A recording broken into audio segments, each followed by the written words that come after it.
Hey guys, welcome back to my channel. यहाँ पे हम फिर से आ गए हैं एज रिलेटेड क्वेश्चन के साथ। अगर आपने हैट में अच्छे मार्क्स लेने हैं so you got to practise this question a lot. ठीक है, इस क्वेश्चन में एक छोटा सा ट्विस्ट है। So if you do not know how to solve ratio and ages at the same time तो this video is for you. Let's read the question. Zara is 4 years older than Hina. Zara की age Hina से 4 साल बड़ी है। In 5 years the ratio of their ages will be 7:6। और 5 साल के बाद उनकी एजेस की रेशो जो है वो 7:6 होगी। Find their present edges. आज की जो उनकी प्रेजेंट एजेस हैं वो हमने फाइंड करने हैं for Zara and Hina. So now let's solve the question. Before solving the question we should know few things. जहाँ जहाँ पे भी इज़ आएगा वहाँ पे हम इक्वल का साइन यूज़ करेंगे। ये मैंने आपको पिछली वीडियोज़ में भी एक्सप्लेन करके दिया है। So if you are not sure you can check those videos. ठीक है, ओके। और जहाँ पे आएगा इन 5 years, इन 5 years का मतलब ये है that you are going into the future. ठीक है, और जब भी आप फ्यूचर में जा रहे होंगे जाहिर सी बात है आपकी एज इंक्रीज़ करती है।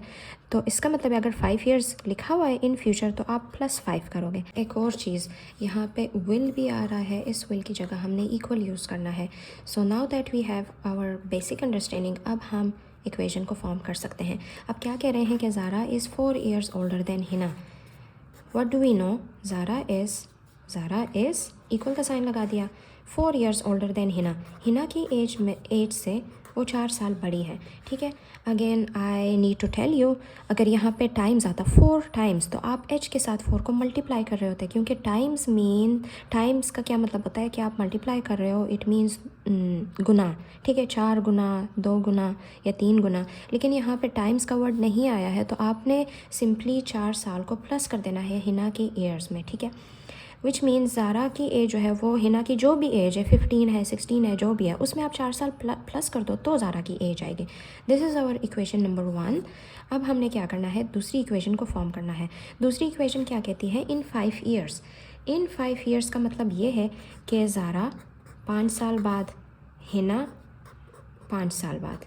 ठीक है, ये बात हो रही है इन 5 years, क्योंकि फ्यूचर में जाहिर सी बात है उनकी एज ने इंक्रीज़ करना है विद 5 years। तो आप क्या करोगे, ज़ारा की एज में 5 प्लस कर दोगे और हिना की एज में 5 प्लस कर दोगे। अब वो क्या कह रहे हैं कि इन दोनों एजेस का जो रेशो होगा, the ratio of their ages will B.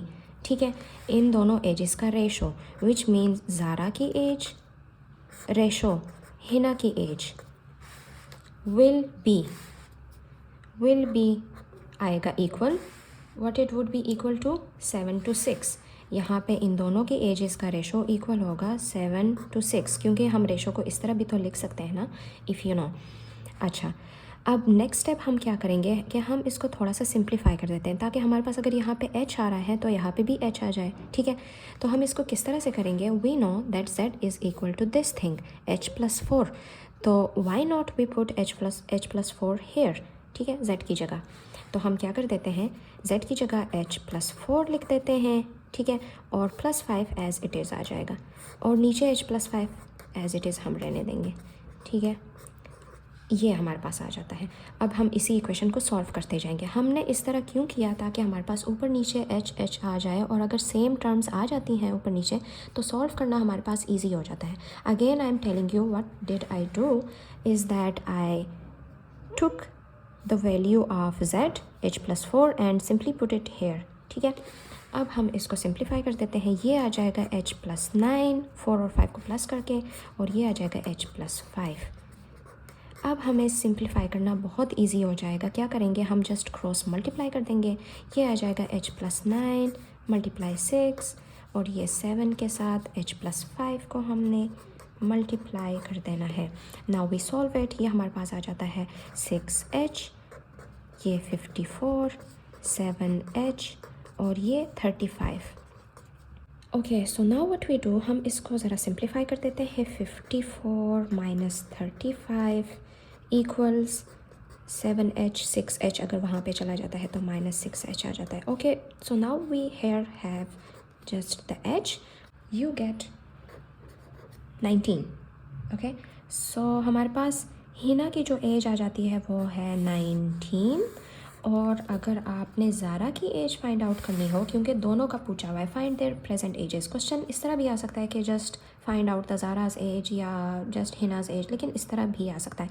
So what you are gonna do, z की जो भी है h+4, यहाँ पे z is equal to h+4. What is h? It is 19 + 4.